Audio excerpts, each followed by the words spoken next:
Alright, what's up you guys? It's Matt. So in this video we will be talking about order blocks and Fibonacci. And the thing that's really neat about the two is that there are certain Fibonacci levels that line up quite well with order blocks, and that's what we're going to be going over in this video. So I'm going to be going over a few examples, especially the later ones. They're really good, so stay tuned for that. And in this first example, we can see how this order block down here, which for those of you guys unfamiliar with order blocks, what you're essentially looking for from a smart money lens is you're waiting for the price to push, in this example, into the downside, to take out liquidity like it did over here, and to show us an aggressive reaction, right? So an aggressive push into the downside before the reversal, right? So this large bearish candle marking out the high and marking out the low, that would represent our order block here. Now for Fibonacci, we can see how if we marked out this low for our first point, and we measure from that low and extend all the way up to the following high.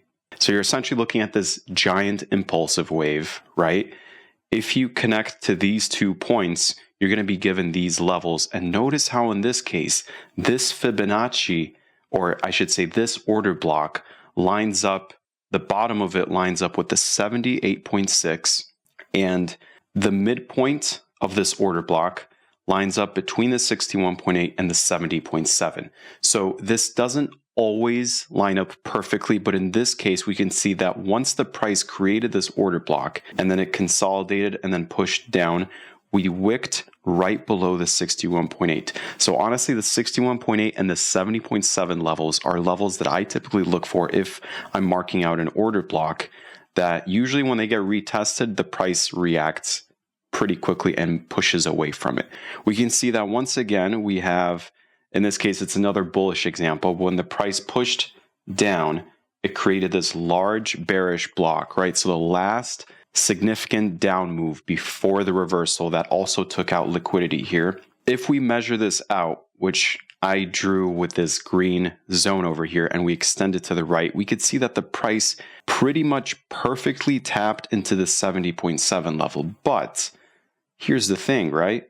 Notice how in this case we pushed below the 61.8. And so again, that's an example of where we connected to this low followed by this high, right? We looked at this entire bullish impulsive wave. We waited for the retracement, right? So you want to wait for the retracement. And in this case, we pushed a little bit deeper into the 70.7. And that's the thing to take note of, is that sometimes you might push into the 61.8, other times it might be the 70.7. But in this case, it made sense that we were going to push into the 70.7. Why? Well, because that was the start of the order block here. And by the way, I have a full free guide on my YouTube channel where I cover even more when it comes to smart money, including more examples with order blocks. So for those of you wondering, there's a link down in the description. And so far, if this has been somewhat helpful, I would appreciate a like and subscribe if you're new here for more videos just like this. But in any case, let's move on to the next example here. And this is going to be our final example that's tied into 2 parts. So I would pay attention because this one is probably pretty important here, because we're going over a hidden Fibonacci measurement, right? So in this case, once again, this is going to be another example. And now if we look at this, before I continue, take a guess if you can spot what's different about this one. All right, you had a second.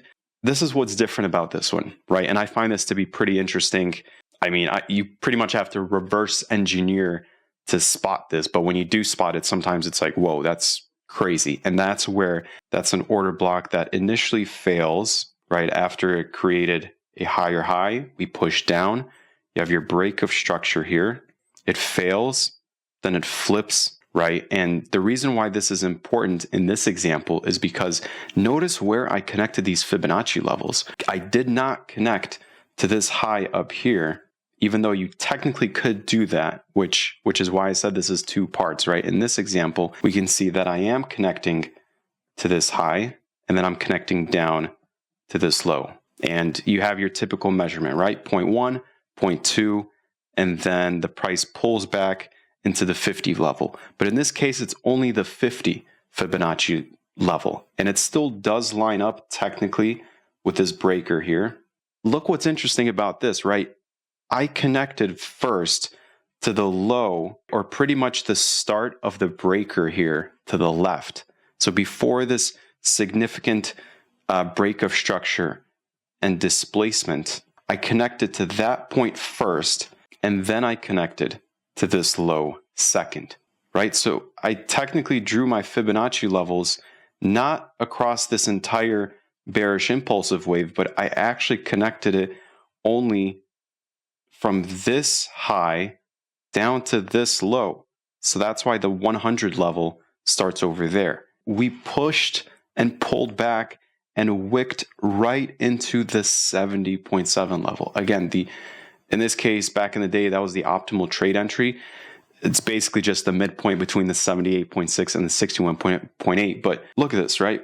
To the exact pip, we wicked right into it. And where was that? Where did it line up? It lined up perfectly with the start of this breaker here. So I find that if you ever spot, in this case, sometimes a breaker, and it can be an order block too, but in this example, if you have a breaker, this is where you can connect to the high or the low before the price broke the structure here. Fair value gaps are more likely to get tested first, but when you do see a deeper pullback in the market, and you just have to gauge it based on the price action, that's where those levels, the 61.8, 70.7, and 78.6, especially the one in the middle, they can make for some pretty good trade setups. All right, so quick tip, I could always make a part 2.